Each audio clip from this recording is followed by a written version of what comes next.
Hey everybody, welcome to my channel. Hope you guys are all doing well today. This is another lightning edition. In this video, we're going to be covering MANTRADAO, token ticker OM. But before we dive into the video, I'd like to quickly invite you guys to join a community of crypto enthusiasts. By clicking the link in the description below, you guys can gain access to my private Discord channel. It's a great forum for you guys to connect with fellow crypto enthusiasts, share thoughts, insights, token picks, and much more. If you guys are interested, make sure you guys move quick because that link is only going to be active for the first 25 clicks. I also have a newsletter designed to give you guys industry news, token picks, give you a wrap up for the week. I even hired a buddy to write about centralized platforms, methods for you guys to put your crypto assets to work, and generate you guys passive income. Both the Discord link and the link to my newsletter are in the description below. With that being said, let's go ahead and dive into this video. Alright, to get this video kick started, let's talk about what MANTRADAO exactly is and what kind of services they're going to offer. So MANTRADAO itself isn't a blockchain. It's being built on top of the Rio chain. And the Rio chain is eventually going to be anchored into the polkadot main chain via a pair chain.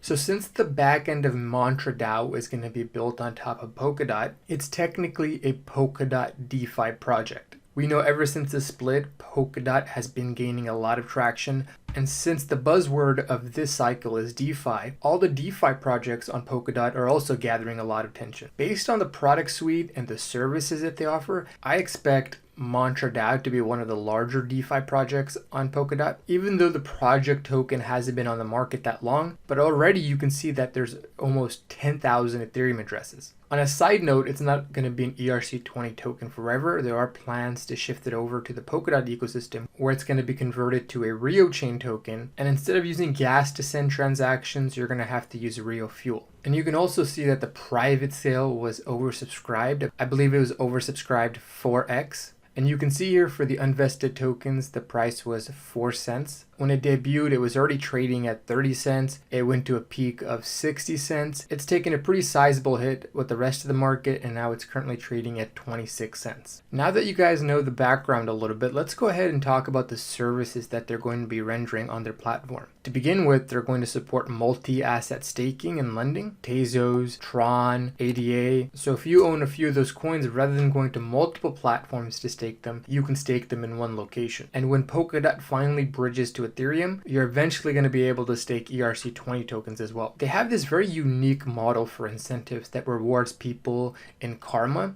And if you have enough karma, it's going to allow you to get certain incentives. And lastly, it's going to have a self-governing organization, a DAO. This happens to be a very common feature of DeFi protocols. It's great to have, but it's very tough to mobilize token holders to vote. I've yet to see a model that's been successful, but it's something to consider before buying the token because each token is going to represent a vote. In terms of how they're going to roll out staking and lending, in the beginning, you'll be able to stake DOT tokens and your Kusama tokens. After that, you'll be able to stake Tezos, Cardano, Tron. And finally, when they build that bridge to Ethereum, you'll be able to stake ETH and ERC20 token. Now, on the lending side, they're initially going to integrate Compound. Then they'll go ahead and integrate other protocols. And in the final phase, they're going to have their own lending algorithm. And one thing I really like about the project, they're incorporating some of the best elements from all the other DeFi players in the space and even some of the CeFi players. Rather than going to two different platforms to get your services rendered, once MANTRADAO is fully functional, there's a good chance that you might be able to get most of your services rendered by one platform alone. Aside from all the ecosystem partnerships that you see here, I wanted to highlight one partnership in particular. They're entering into a strategic partnership with Consensus Lab, one of China's most renowned blockchain investment institutions. The partnership aims to have two companies closely working with one another to help develop and build out the DeFi ecosystem in China. Consensus Lab will also be using its vast network, resources, and expertise to facilitate the introduction of MANTRADAO to the largest crypto market in the world. So let's just take a quick step back and review some of the things that I've mentioned in the video. Number one, it's a Polkadot play, and we know that Polkadot seems to be gaining a lot of traction as of recently. Number two, it's a DeFi play, not just any DeFi play, but a DeFi play that plans to incorporate a lot of different services. And number three, we know that China basically went all in on blockchain.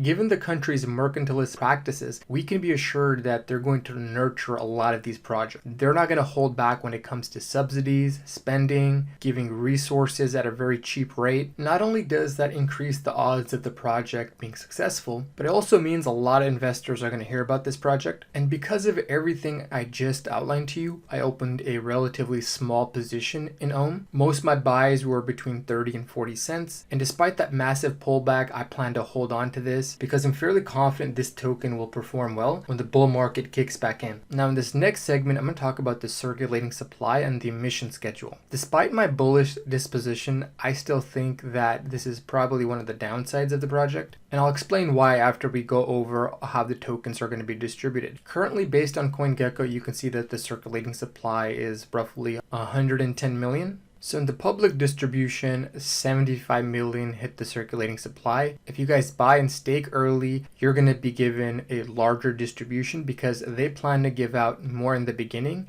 to early adopters and progressively reduce the amount that they give to stakers over time. And if you guys wanted to stake, make sure you guys check out Bithumb. I believe that's one of the few exchanges that support staking for Ohm tokens. 9% of the total supply went to a private distribution, and they're going to have to lock it up for at least 6 months. And these tokens are going to be released in lots, about 13 million per month. But while these tokens are locked up, they're going to be staked and they're going to be earning stake rewards. There's over 150 million tokens that went to the team and advisors. These are also going to be locked up for 180 days. And while they're locked up, they're going to be earning staking reward. And 30% of the supply is locked up in staking rewards. So for everybody out there that's staking tokens, this is where your newly earned tokens are coming from. They're coming from this pool here. 12.5% or over 100 million are going to be allocated to the referral program. I haven't seen them release the details for this, but when they do, I'll make sure to update you guys. Then you got 10% that's allocated to reserve. And just like other projects, it's intended to be a reserve in case they need additional fundings. And unlike the private sale tokens and the tokens that the team owns, these aren't going to be eligible to earn staking rewards. 12.5% went to grants. These tokens also will not be eligible to earn staking rewards. And assuming that they deploy their DAO and it runs smoothly, the community essentially will vote on where this money ends up. The reason I think all of this is relevant is to show you guys that there's a tremendous amount of tokens that's yet to hit the circulating supply. I suspect in the next 6 months, when all the private investors and team are able to sell their tokens on the open market, it may have an adverse effect on the price. Personally, I haven't decided if I'm going to sell after 6 months, but it's something you guys should definitely take into consideration because while these guys are sitting on their tokens, they're also accumulating staking rewards. By the time the tokens start getting released, they'll have larger amounts to dump on the market. Now, if you guys are interested in me doing a deeper dive, you guys want to find out more information about the project, let me know in the comment section below. I'm open to doing a long form review. And if you want to find out about projects early on, sometimes I don't have time to do a review. I'll briefly talk about the token on Twitter. I'll like tweets and retweet tweets that are related to projects I like. If you guys are interested, the link to my Twitter profile is in the description below. Also, if you liked my analysis and you wanted to hear it more often, consider checking out my Patreon page. By signing up, you'll be able to message me directly, you'll gain access to my private Discord channels, and if you guys pay for some of the more premium services, you can talk to me one-on-one. And whether you're new to crypto, you've been in the space for a while, it's not a bad idea to hire a crypto analyst. I've written for Altcoin Magazine, I've been following the space for the last couple years. Given how fast things move in this space, it's hard to keep up with everything. By being one of my patrons, you can really leverage my knowledge base to save yourself some time. If you're intrigued by that, I encourage you guys to click the link in the description below. With that being said, this is CryptoOneStop signing out. I'll talk to you folks next time. Bye.